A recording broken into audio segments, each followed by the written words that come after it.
সহসভাপতি মোহাম্মদ রিয়াজুল ইসলাম 203, মোহাম্মদ রাকিব একেএম রাকিব 77, মোহাম্মদ রাকিব হাসান 5।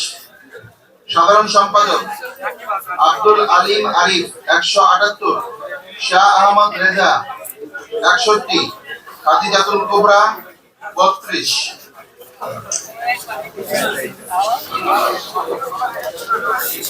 সহ সাধারণ সম্পাদক মাসুদ রানা 153, বিএম আতিকুর রহমান তানজিল 125, শাহিন মিয়া 7। মুক্তিযুদ্ধ ও গণতন্ত্র সম্পাদক মোহাম্মদ নুরুন নবী 227, অনিক কুমার দাস 57, খায়রুল হাসান আকাশ 2। শিক্ষা ও গবেষণা সম্পাদক ইব্রাহিম খলিল 194, মিত্রা আক্তার 52, নুসরাত চৌধুরী জাফরিন 30।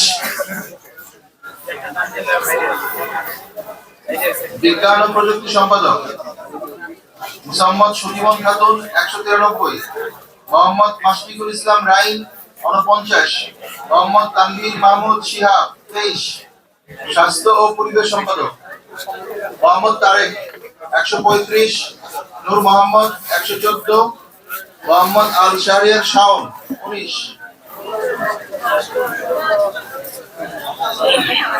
সম্পাদক হাবিব মোহাম্মদ ফারুক আজম 176, মোহাম্মদ মাসুদ আহমদ সানি 47, অর্ঘ দাস অর্ঘ শ্রেষ্ঠ দাস 37। আন্তর্জাতিক বিষয়ক সম্পাদক নওশিন নওয়া আর জয়া 202, উপমুন্সি 42, মোহাম্মদ আবিদ হাসান বাঁধন 10। সাহিত্য ও সংস্কৃতি সম্পাদক নাহিদ হাসান রাসেল 155, মোহাম্মদ তাকরিম মিয়া তাকরিম আহমেদ 89, ফয়সাল কবির 20। সম্পাদক মোহাম্মদ জর্জিস আনোয়ার নাইম 164, কামরুল হাসান নাফিস 61, মোহাম্মদ ফেরদৌস হোসেন সোহান 22। পরিবহন সম্পাদক তৌহিদুল ইসলাম 145, মোহাম্মদ মাহিদ হোসেন 84, মুশফিকুর রহমান 54। সমাজসেবা ও শিক্ষার্থী কল্যাণ সম্পাদক মুস্তাফিজুর রহমান 170, আনন্দ বিন রহমান 61, ফেরদৌস শেখ 22। পাঠাগার ও সেমিনার সম্পাদক মোহাম্মদ সোহাগ আহমেদ 145, মোহাম্মদ রিয়াসাল রাকিব 107, সাইদা মুবাশশিরা 13। নির্বাহী সদস্য প্রথম 7 জন মোহাম্মদ আশিকুর রহমান আকাশ 170, ফাতেমা আক্তার 165, মোহাম্মদ আকিব হাসান 159, শান্তা আক্তার 151, মেহেদি হাসান 145, আব্দুল্লাহ আল ফারুক 142, মোহাম্মদ আরিফুর রহমান কাজী আরিফ 115।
মাত্র 30% টাকায় জমির মালিক হয়ে নতুন বাংলাদেশের গড়ে তোলার স্বপ্ন দেখা বাংলা বসতি।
এই যে ছাত্র সংসদ নির্বাচনগুলোতে শিবিরের বিকল্প বর্তমানে ক্যাম্পাসে নেই।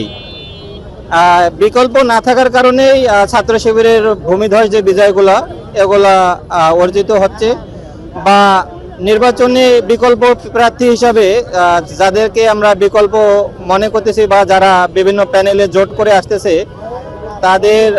তারা শিবিরের মতো ততটা ওয়েল ডেকোরেটেড না। খুব ভালো লাগছে, দেশে বহু বছর পরে একটি গণতান্ত্রিক প্রক্রিয়ার যে নির্বাচন সেটা হচ্ছে। আর এই নির্বাচনের আমেজে যেমন অ্যাড হচ্ছে যে আর্থিক খাবো আরামে, আমরা ভোট গণনার রেজাল্ট শুনবো আরামে, এবং আগামী দিনের যে সংসদ নির্বাচন সেটা কিন্তু আজকের এই সুন্দর একটা নির্বাচনের পরিবেশ আভাস দিচ্ছে যে আগামী দিনে সুন্দর একটা নির্বাচন আমরা আশা করতে পারছি। না না না, বিরক্তি তো প্রশ্ন আসে না, বরং আনন্দ করতে পারছি না আর কি। কারণ এটা ওইভাবে আনন্দ করাটা নিষেধ, তাই না? এখন সম্মিলিত জনতার দেশ বাংলাদেশ, স্বৈরাচারের দেশ আর নেই। আগামী দিনে যে বা যাহারাই ক্ষমতা আসুক, ক্ষমতা জনতার হাতে, এবং তাদের মেনটেন করে, তাদের আকাঙ্ক্ষা পূরণ করেই যে সরকার আসুক তাকে চলতে হবে। এটা বোঝা যাচ্ছে, একটা আভাস, সুন্দর আভাস দিচ্ছে আজকের নির্বাচন। হ্যাঁ, নিঃসন্দেহ ফলাফল যেটা হোক, যে বা যাহারাই আসুক, নিঃসন্দেহে ভালো। এরকম একটা প্রতিদ্বন্দ্বিতামূলক নির্বাচন, এটা আপনি আমি কেন, সারা দেশবাসী খুশি এবং আশার আলো দেখাচ্ছে ভবিষ্যৎ বাংলাদেশ, ভবিষ্যৎ একটি সুন্দর বাংলাদেশে। খুব বেশি ভালো লাগতেছে। বিষয়টা হচ্ছে এরকম যে অনেক বেশি কম্পিটিশন, তো এই জন্য আরো বেশি উৎসাহিত, আগ্রহটা বেশি। হ্যাঁ, ভোট হলে তো ভালোই লাগে। ভোটের সময় আসলে ভালোই লাগে ভোটের আমি আসছি 2-3 ঘন্টা হয় আগে। কোনো বিরক্ত না, ভালো লাগতেছে। হাড্ডাহাড্ডি যেটা দেখছি আমরা, হাড্ডাহাড্ডি লড়াই হচ্ছে, দুই প্যানেলের সমর্থিত প্রার্থী দুজন এতে আছে। একবার আপনার এক প্রার্থী এগিয়ে যাচ্ছে, আবার অন্য প্রার্থী আগাচ্ছে। এবার আলহামদুলিল্লাহ ভালো লাগতেছে আর কি, যে দেখে যাচ্ছে।